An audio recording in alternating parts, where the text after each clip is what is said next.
Right. Well, I just want to take a moment to everyone who's joined. Thank you so much for joining us and for your interest in the program, Carnegie Young Leaders. We're really excited to share more about the program with you and also answer any questions that you might have. Before we get started into some of the more nitty-gritty details, I wanted to just take a moment for everyone to introduce themselves in the chat, and also share where you're calling from. So if you could just take a minute or two just to introduce yourself in the chat.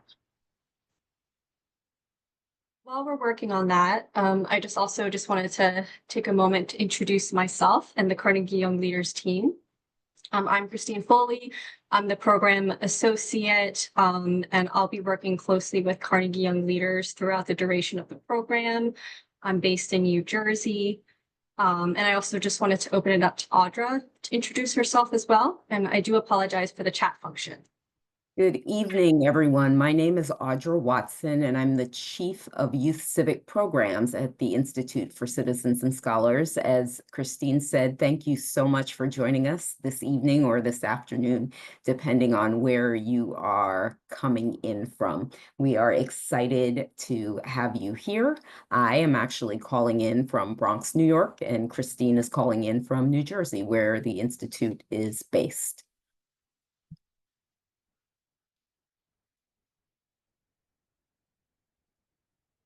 Well, we've got Serena from Baltimore, so I see that we are able to get some people telling us where they're from. So as you all continue to share that information with us, I am going to begin talking with you a little bit about the Institute for Citizens and Scholars and why we do this work. So if we could advance the slide. So again, welcome to our session. And thank you for engaging in the icebreaker with us. We are so excited that we have so many people from all over the country joining us today. So a little bit about the Institute for Citizens and Scholars. The thing you should know is that we have been around for 80 years. And for 80 years, we have been in the business of identifying talented people to work on pressing issues. And so that has taken the form of different things at different times in our institution's history. But since 2019, we have been deeply focused on engaging young people in the important work of democracy. And so we do that in three different spaces. We do that on college campuses, we do that in communities, and then we have some burgeoning work in workplaces that we are doing. And what we focus on in our various programs are the issues of civil discourse. How do we engage in difficult conversations? We are doing some work around misinformation and disinformation. And then again, and primarily for the program that you all have come here to hear about, we engage young people in collaborative problem solving. So how do we engage across differences and work to do things that are important? So that's a little bit about the organization. So now I want to talk a little bit about why we do this work. So I think all of you know that we are living in times that are difficult times, that people, there is a deep divide in this country around what people believe and think is the best way to move the needle for progress in this country. What we know from the statistics is that the majority, 57% of young people, are dissatisfied with our country and and American democracy at this time. So we know that our future generations deserve better than what is currently happening. And what we also know is that we have young people out there that have great ideas, that are civically knowledgeable and want to be more civically knowledgeable and want to be able to do the work of sort of healing, bridging divides, working collaboratively. We know that you all have the power to do that and to make our country a stronger country. So that's why we do the work that we do. During this 1 hour presentation, we want to do a couple things. So I want to take you through the agenda. So we are going to give you a program overview so that you understand what the key components of the program are and what the eligibility is. We want to talk a little bit more about the application, just in case some of you are finding barriers in the application. And then a highlight, I think, of this information session will be your opportunity to hear from fellows that we've engaged in other programming so that you get a sense of who we are and the kinds of work we do. We'll then have an opportunity to do a Q&A and answer some of the questions that you all have posed already. Thank you for sending some of those in advance, and some new ones may pop up during the course of this conversation. And then we'll let you know about next steps. So that's how we're going to proceed for this evening, and looking forward to telling you more about the program so that hopefully you say, this is definitely the program for me. So I'm going to start with sort of the big overview. We are looking for change makers. We are looking for people who want to identify issues in their communities and work on those issues. And what we do is we provide you with the tool and resources to do that, and to do that in a community of people that include the new Carnegie Young Leaders that one will become a part of, as well as a group of fellows that pre-exist this program. So that's why we do this work and what we are looking to do in the next year. We are looking for 500 civics change makers, and that 500 change makers are going to work together in teams. So we are looking for 100 teams. Each of those 100 teams will have 5 young people on the team, ages 14 to 24. And then through this process, you're going to build the skills. And some of you may already have these skills, so it's be an opportunity for you to take your skills to the next level. For some of you, you may be just starting to develop these skills, so this will be an opportunity for you to grow. And what we're looking to do, again, is to engage you in productive problem solving and productive collaboration, so that you can make an impact. We also want you all to be able to feel confident about having difficult conversations, and also having the humility to try to understand other people. I'd say the other thing that I'd like to say, and let's play that first, is that we don't want to prescribe what kinds of projects that you will work on. We want you to identify the issues in your own communities that need to be tackled, so that these are projects that come from a need within your community. We know that you have the lived experiences to identify these issues, and we're just asking you to let us know what those are, and to develop and propose projects that are going to make a meaningful change.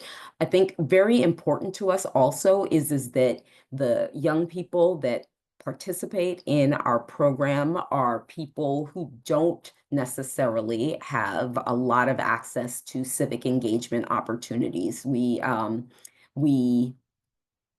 know that there are places called what we call civic deserts, where the resources to do to do these sorts of projects are not in existence. And so we want to bring those resources to bear.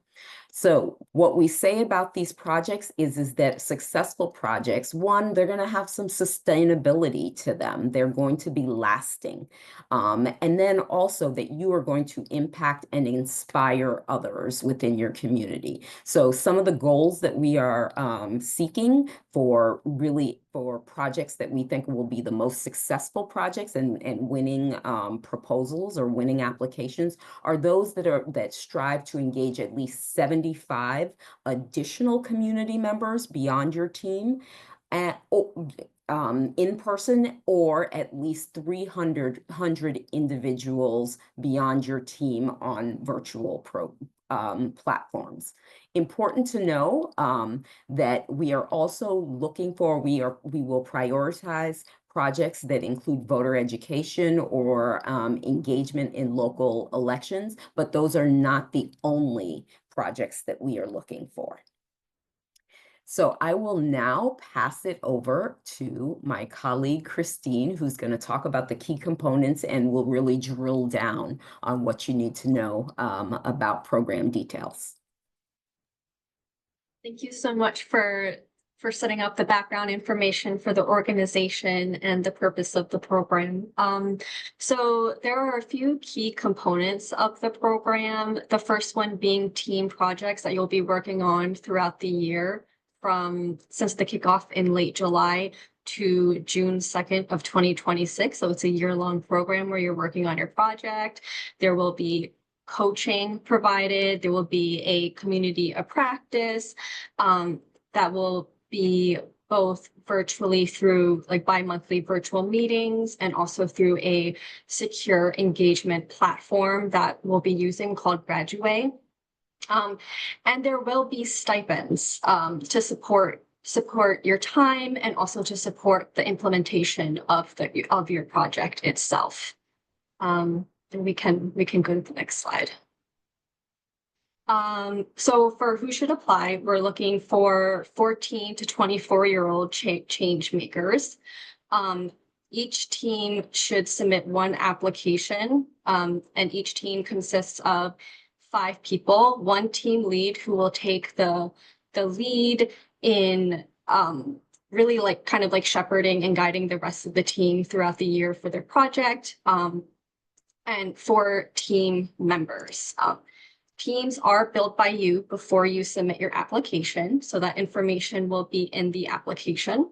And do let us know if you have any questions about that particular component. So we try our best to be as helpful as possible, and we understand that there are some folks still building their teams, so let us know. We're also looking for diversity across locations, age, beliefs, and also just projects that you're passionate about. I know that Audra shared some of the priority topics, but it's really like the needs that you have in your community and kind of like the gaps that you can fill. And I also know that this question had come up. It's completely fine if you are 24 now, but will be turning 24 at some point or 25 at some point during the program. And a team can consist of a range of ages. You don't all need to be the exact same age, so long as it falls within the age range. Next slide. All right, so why apply? There's a lot. Apologize. Why apply? There's a lot that we're hoping to offer through the program, kind of in line with just sharing some of the program components earlier. There's going to be team projects. There's going to be networking stipends. So for skill building, we're going to support like your leadership development, civic dialogue, project planning, change making, and also like collaborating productively with each other and also with people in your local communities. You'll get to expand your network. You'll be communicating often with your peers, with community mentors, your coaches, and also other youth-based citizens and scholars, alumni who have done similar work in both their communities and beyond.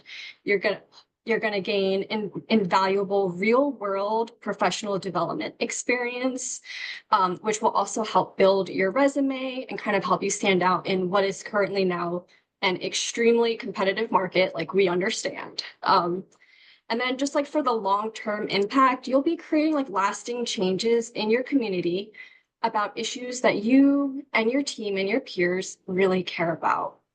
And then you'll also get stipends, like I shared before, to support your work. So each team lead will get up to will receive $2,500.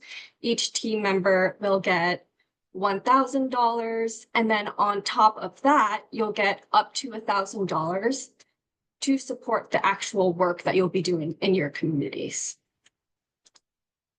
And then we can go to the next slide. So as for eligibility and expectations, I would say first and foremost, your project should address a verifiable need in your community, whether you consider your community to be your city or your town or your state, and some folks can just consider the entire country to be your community. So we're not very picky there.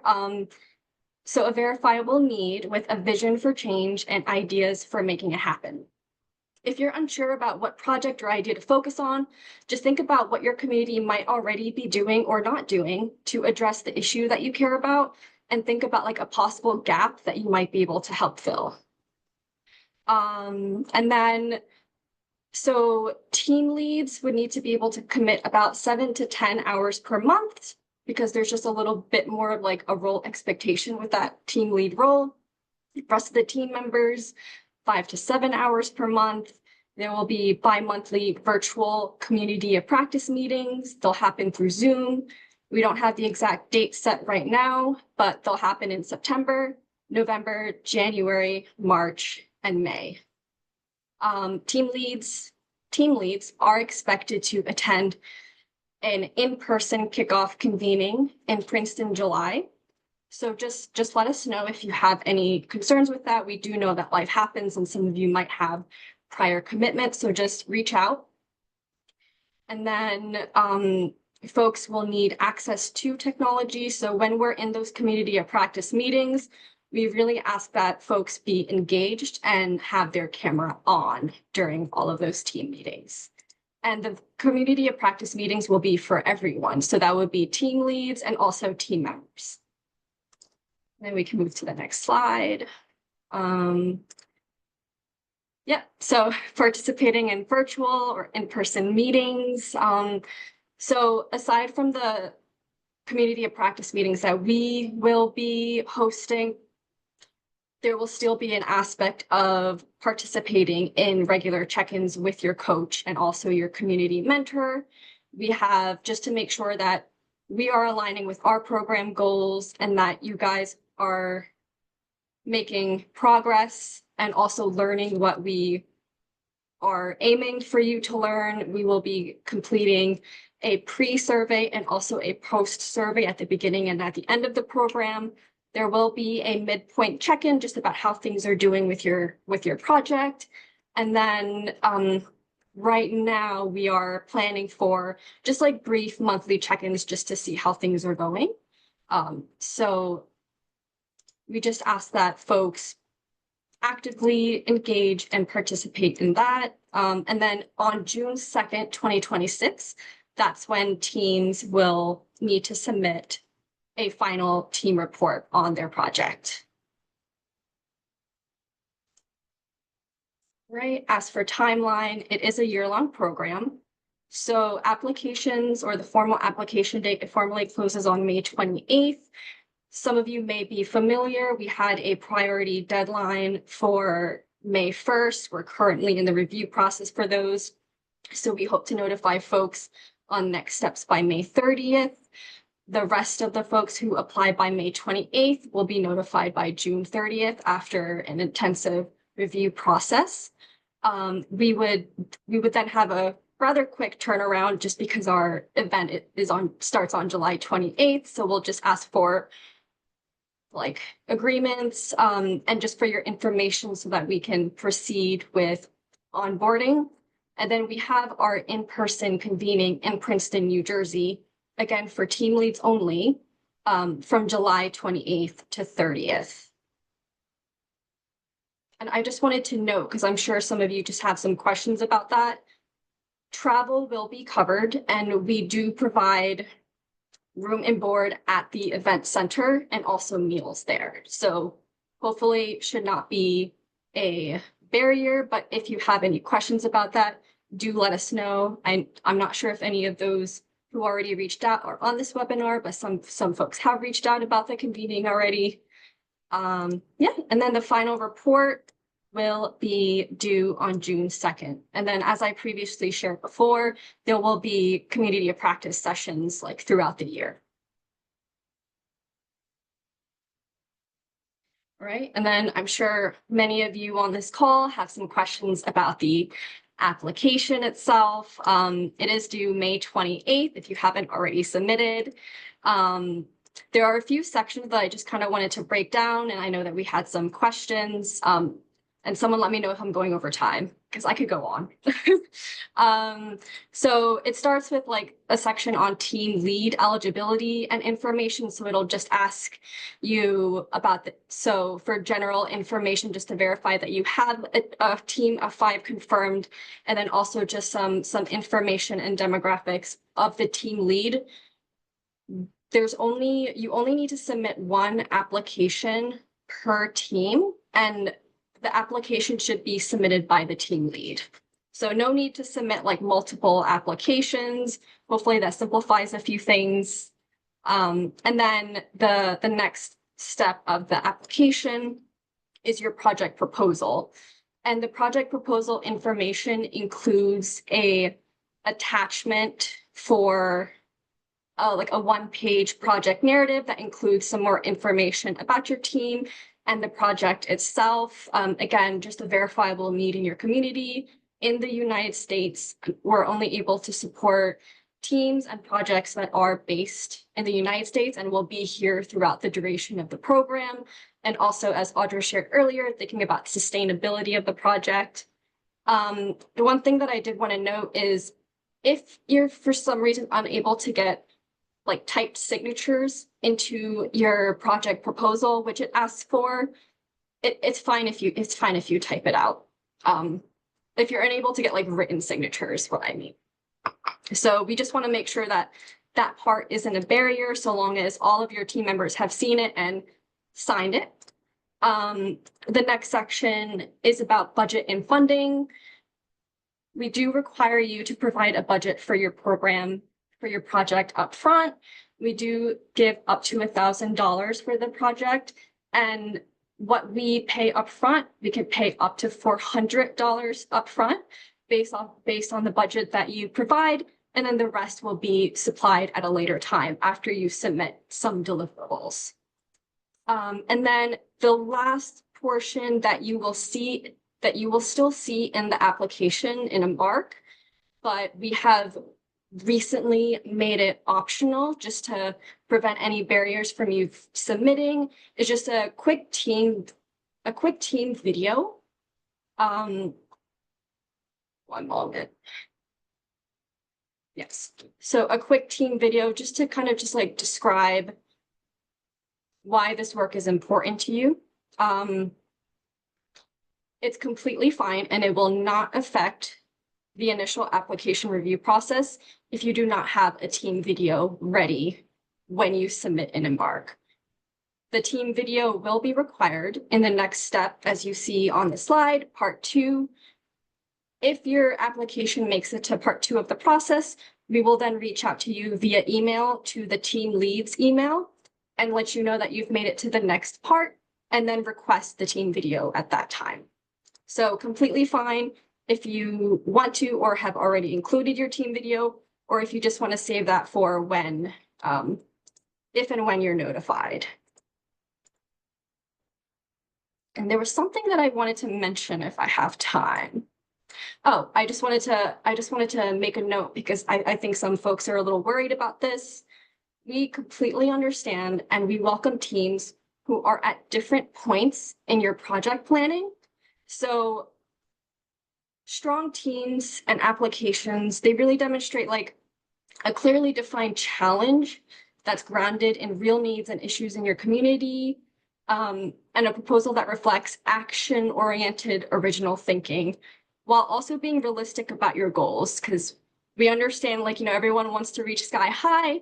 This program is really focused on like, what are the real things, what are the real impacts and differences that we can make in our community? Yeah. And then just a strong application, I think kind of like what Audra shared earlier, it presents a compelling need, a clear vision, a realistic plan with realistic milestones and also just like a personal connection. So I'm really excited to review all of the good applications that we get in. I think that's it for now. So yes, I think, Christine, you've covered a lot of the key points. I think we're going to take just a couple minutes before actually, I'll answer just one question. So I see a question here. Does making it to part 2 guarantee acceptance? And Ipsy has asked that question. I hope I'm pronouncing your name correctly. It doesn't guarantee acceptance, Ipsy. Um, and we don't not yet know. So what you should know about this program is this program has built off of a pilot that we've run for the past 5 years. So we've significantly scaled the project, the program. So it's hard to give you a number in terms of the acceptance rate because we haven't tried to recruit as many teams as we are now trying to recruit. So I hope that is a little bit helpful. And if not, we have another opportunity to answer some questions later. So now, one of the things that I mentioned was we were going to have, I think the highlight of this event is that you'll have an opportunity to hear from 2 fellows who have been a part of the CNS community and network for the past few years. So I am going to have an opportunity to ask them some questions so that you get a chance to hear about their experiences and know more about the work that we do. So I'd like to introduce you to Samantha Sandhouse and to Pragya Upreti. And so we will engage in conversation for the next few minutes. And so I see Pragya and Samantha is coming.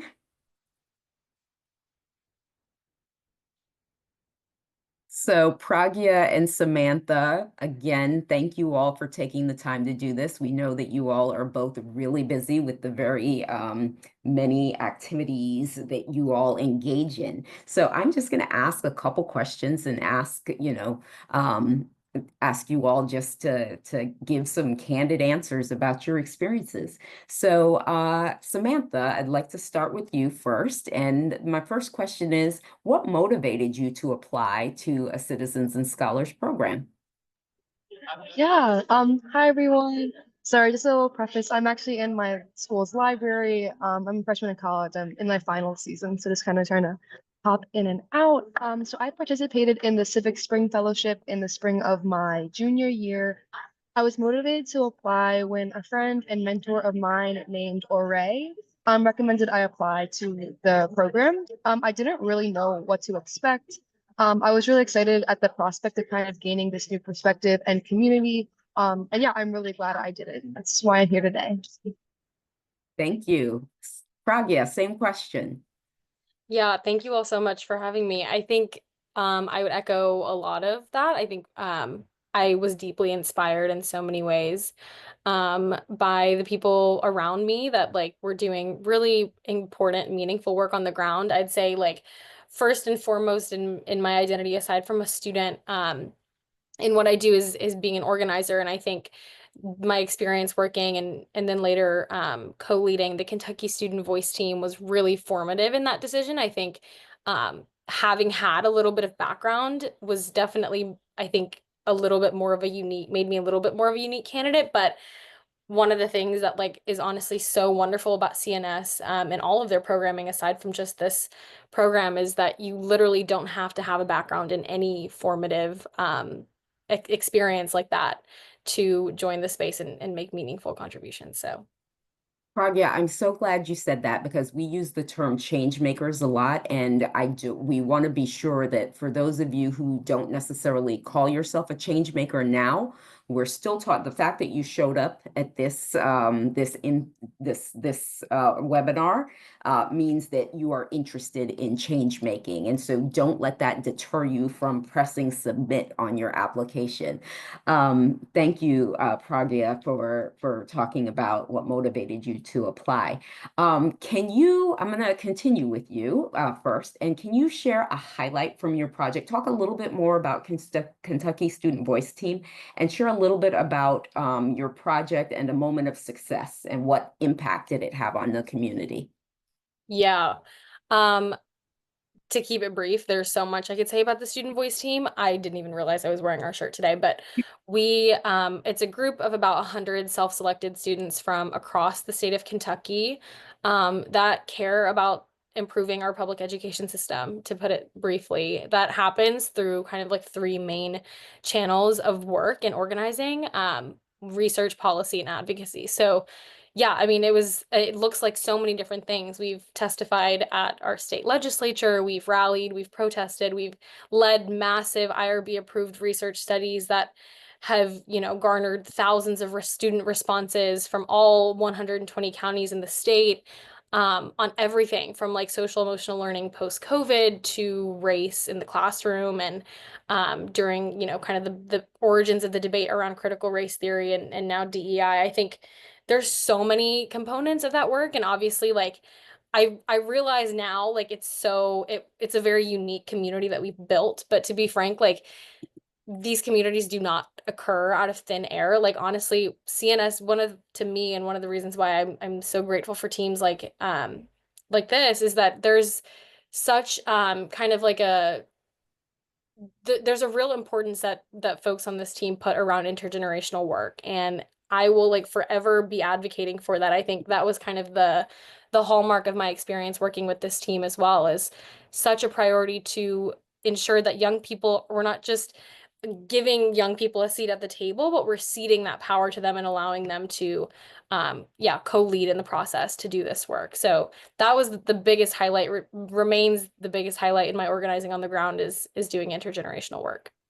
Thank you, Pragya. Samantha, what was your big highlight for your project?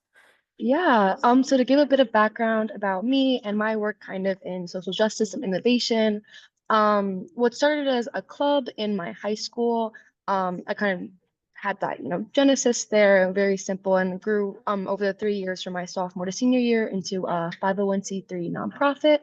The club into nonprofit is called Feeding Philly. So we're now nationally recognized for our efforts to fight food insecurity and food waste, both locally and now regionally as we continue to expand. So when I was a part of the fellowship, Feeding Philly was very much so kind of just an idea in my head.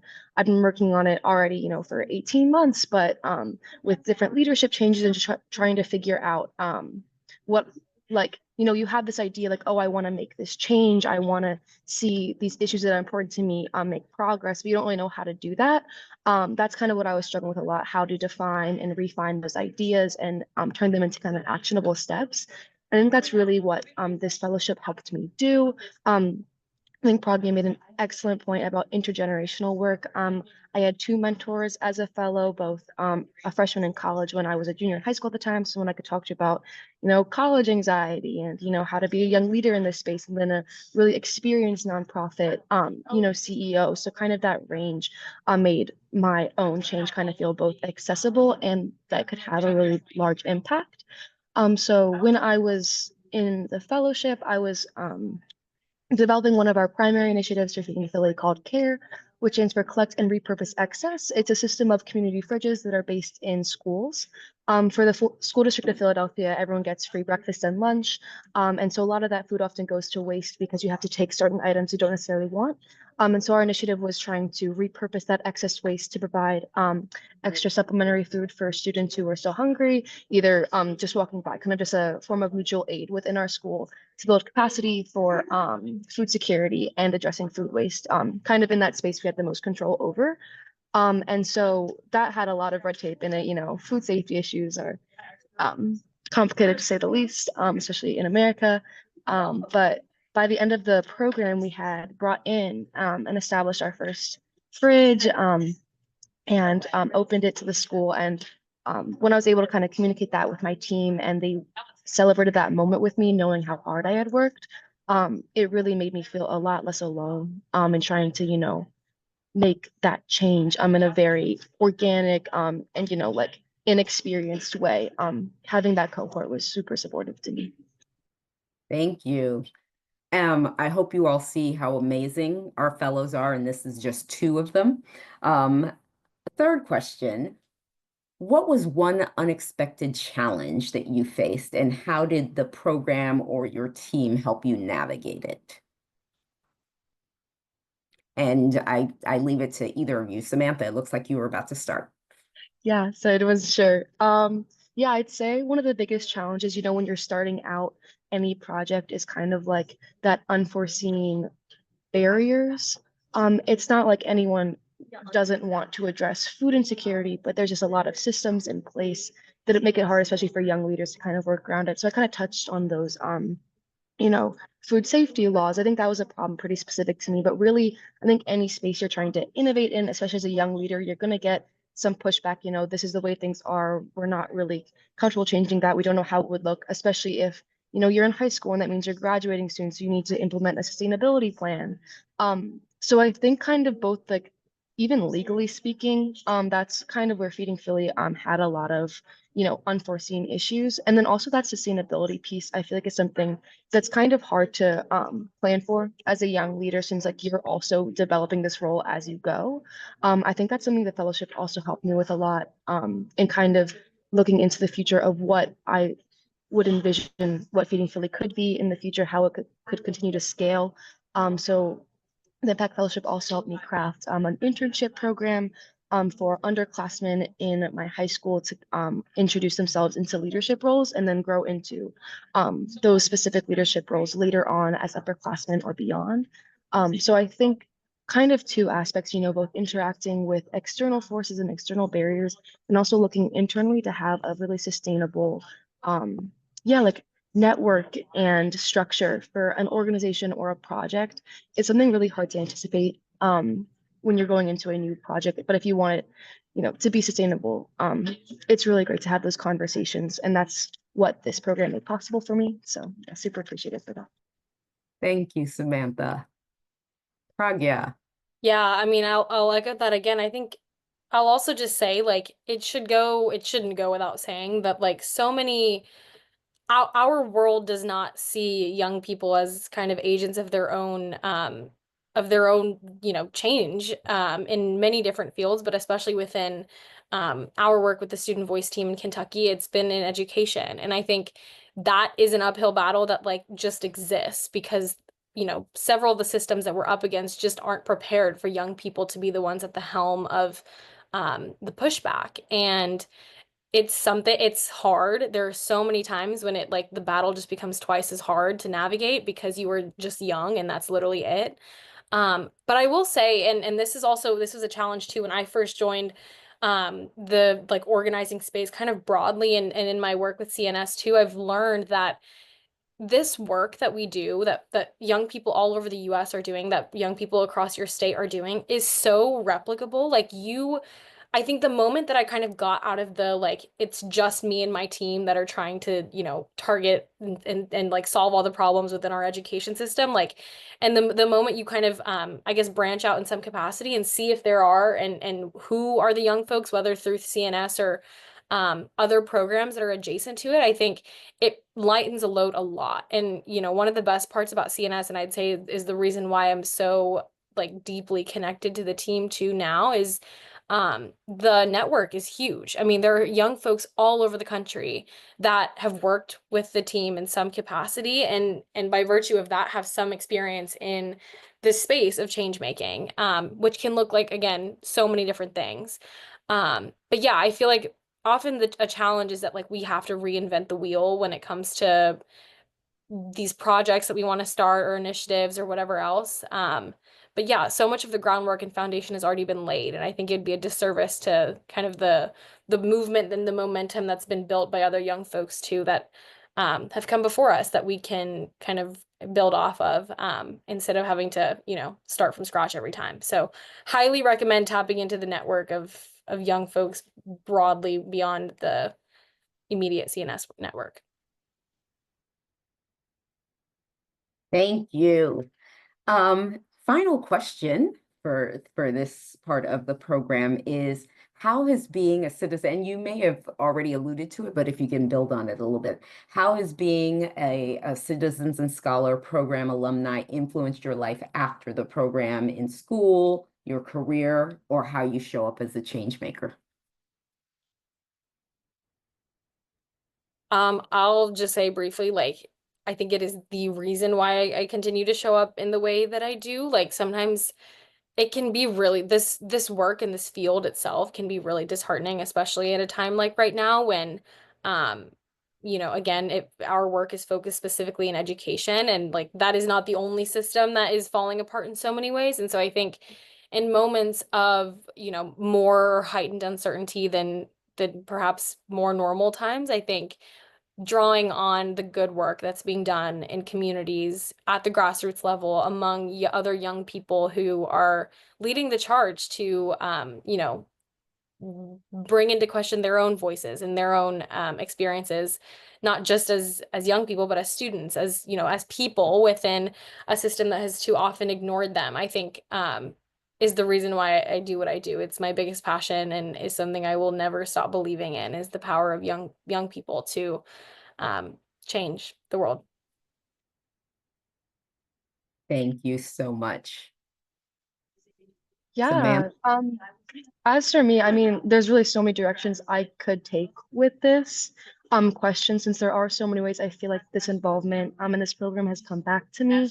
On kind of like a personal sense, I think Pragya brought up a great point about the network um that you join when you join CNS. I actually still talk to my coach from my time in the program. We were just talking about how these full circle moments are coming back, since I'll be a coach for the Carnegie Young Leaders program this upcoming year. And so really getting to like bond over that has just been like something really special. Like kind of, I think, a great phrase, like breaking the bubble, having it feel like you're not alone. I know like I've always struggled with kind of like validating and like, it's kind of scary sometimes to, push the envelope and try to make change, especially if you're like, a people pleaser and you want to not like kind of anger anyone or inconvenience anyone. I feel like kind of getting the validation both in talking, but then also in seeing other strong young people making change and making it confidently. I think that just helped me a lot in validating my own passion and um, yeah, commitment to continue working on social justice inequities. Um, just kind of on a broader scale, though, I often feel like it is extremely tough and sometimes draining to do work in kind of like social spheres, especially when there is a lot of pushback from a lot of different channels.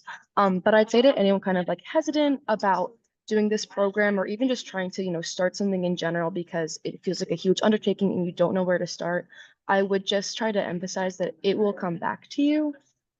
Just for like a few examples in a very tangible sense, starting Feeding Philly and leading it was what I wrote on my application that helped me get a full tuition scholarship to my college right now. Um, and it comes back in academic ways and in real tangible ways and also in personal ways.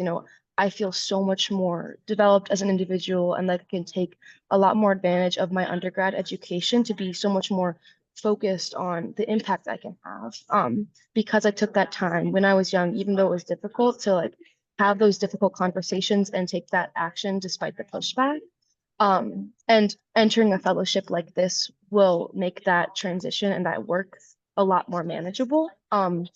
Like, I don't know, I feel like a great piece of advice I got is just try to take the steps you can to be prepared for the next great thing.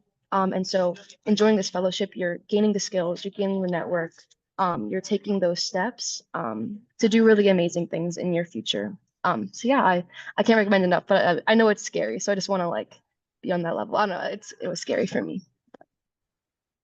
Thank you both. We so much appreciate you. Samantha mentioned that she's going to be a coach. Pragya is also going to be a coach for the program that starts in July. And so you've just had a sense of the experiences of some of our past fellows, and our network has many more people like them. I think the other thing that I'd like to say is that the projects that the young people in our network work on are so varied and so vast. You just heard about two examples. And so please don't think that you need to do the same thing, the same type of thing, etc. Again, as Christine said, this should really be about your community and the needs in your community and what value you think you can add to your community. So thank you, Pragya and Samantha. Feel free to stay for the rest of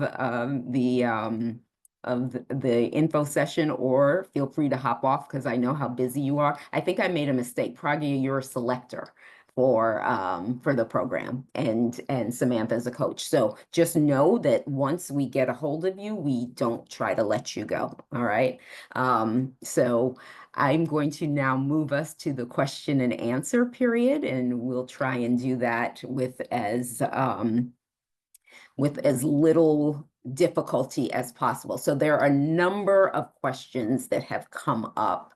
And I think that some of them are very easy. We have received, as of, I think this morning when I spoke with Christine, there were 1,110 applications that were started applications. We don't just need started applications, we need finished applications, right? And we've got we have many that have submitted their applications, but we don't want people to wait until the last minute to do these. You know, there's benefit in getting your application in before the deadline. Do you need to already have a team of 5 to apply? Yes, so yes, and if you are close to, because we need the name just for financial purposes, for logistical purposes, etc., you need to have a team. We don't want to have a situation where you only know yourself and you think you can get 4 additional people and it turns out that you can't, and then it means that you can't be part of the program. So it really is best to get a team of 5. Can a team member be on? Oh, so that is a new one. We think that there's going to be enough work for you to be just on one team. Let's try that. So Demi, let's focus on one team.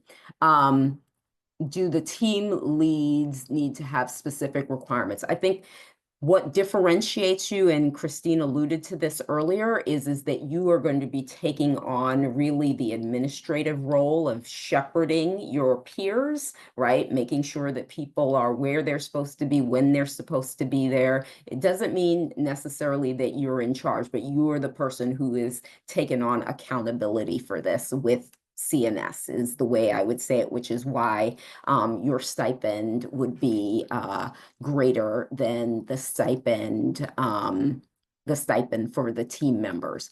The stipend will be, so the stipend travel is separate from the cost of your trip to, and again, just a reminder, only team leads come to the New Jersey convening just because budget, and so we can only afford to bring a team lead.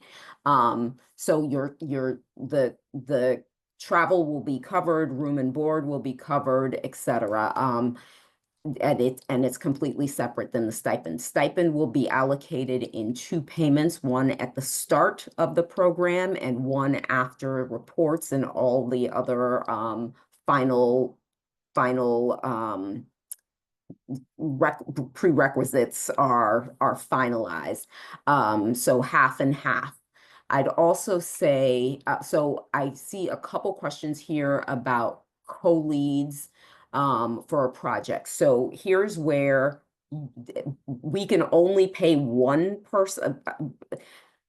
I mean, I think we could potentially find a way to, if you're saying that there are 2 co-leads and then 3 team members, that is possible. And we will figure out a way to, but the stipend would still remain the same. So it would be 2,500 divided in 2.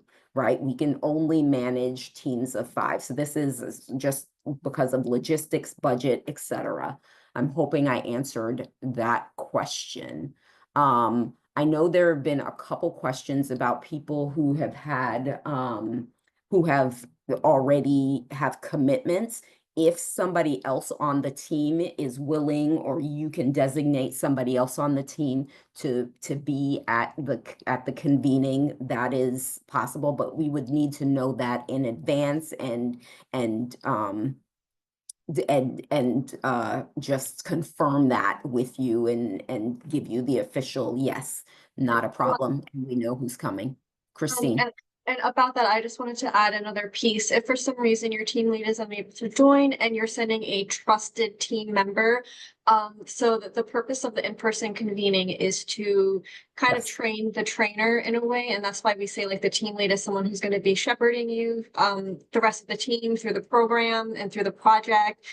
And it would ideally be a team member who can take the information and the learnings from the convening and then share that back with the rest of the team and also the team lead, essentially to catch them up on the what they learned at the convening.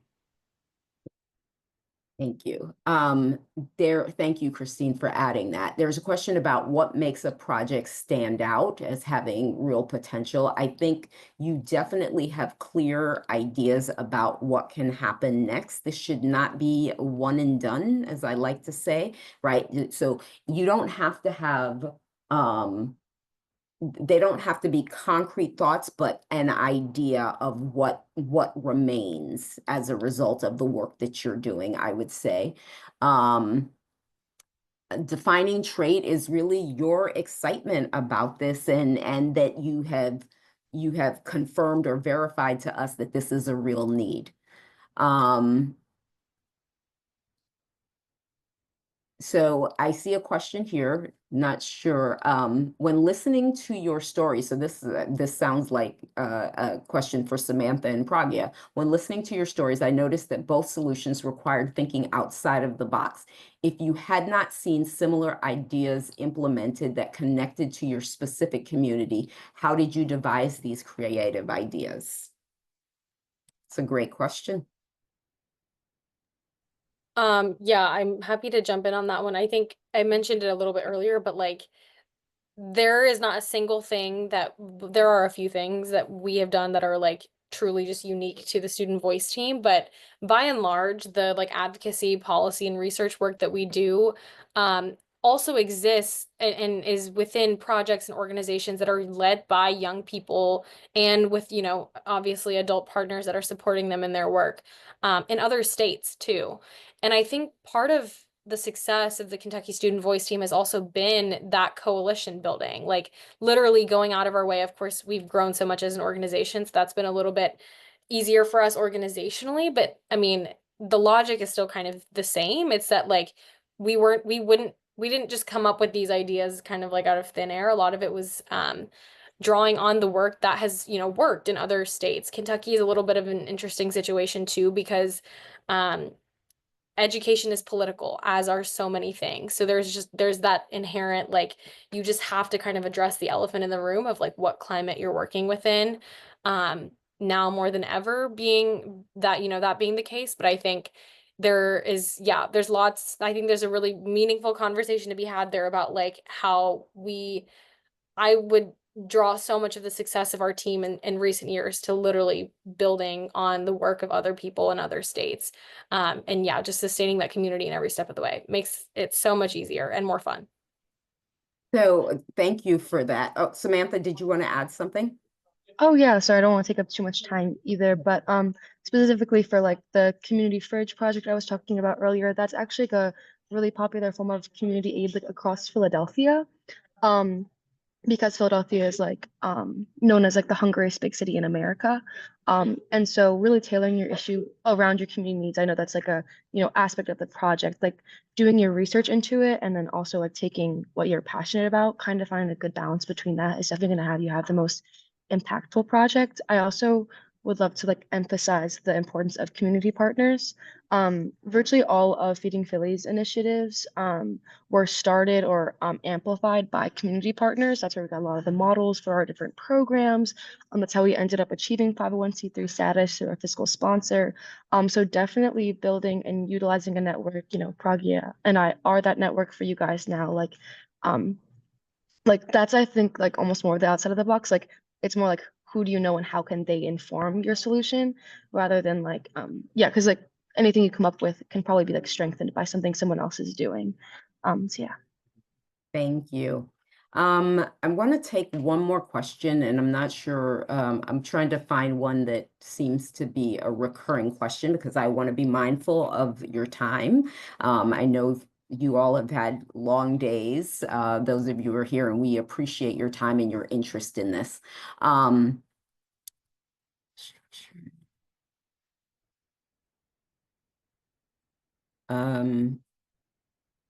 Max or Walker, is there one that I need to answer? I'm just asking you all so that I'm answering one that maybe you see has been repeated.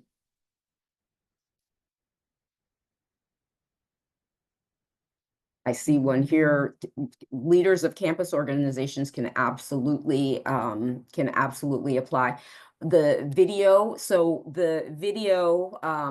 we're just asking to get a sense of the people on your team. It is really this, like, please do not spend a lot of time with bells and whistles. It's just to get a sense of what we don't want is a team lead who's really excited and then team members that are sort of like, I'm just doing this because she needed or he needed for other team members. We want to get a sense of who you all are. That's the purpose of the video. There was another question that I saw very quickly. Yes, and if you can please try to get all 5. If there is some reason you can't get all 5, let us know. We try to take all these things into consideration because we really want a diverse in all that means. We really want young people who have really different ideas, really different parts of the country, etc. And there may be some barriers there that we want to make sure that that we attend to. I think that is what I can answer for now.